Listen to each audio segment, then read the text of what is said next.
I primarily trade 3-year Australian bond futures and also the SPY, Nikkei, and Hang Seng indices should opportunities arise.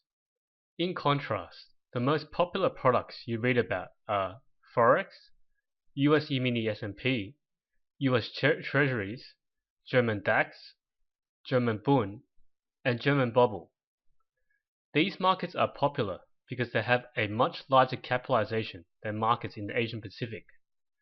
This means the potential amount you can make is several times larger than what you can make here.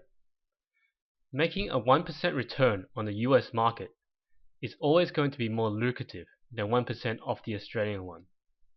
The key word here is potential.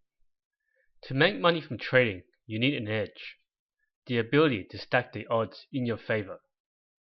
The problem with these larger markets are, you are always trying to find and hold your edge against the best of the best in the world.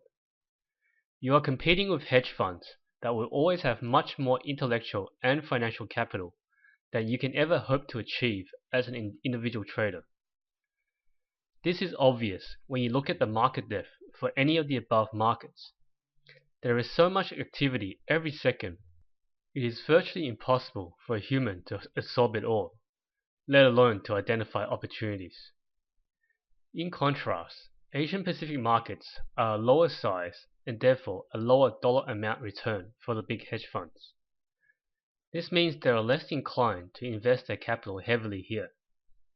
Similarly, there are much less really big local traders. Contrary to popular perception, very large traders prefer to remain low-key in markets. The less people know about your existence, the less people trying to target weaknesses in your trading. The best way to keep a low profile is to blend in with other large traders, which as mentioned, don't exist here. It's a catch-22. These are the reasons why I prefer trading Asian Pacific markets. They are also why I strongly urge you to start your trading career in the same. When you get too big for this market, then you can start looking elsewhere.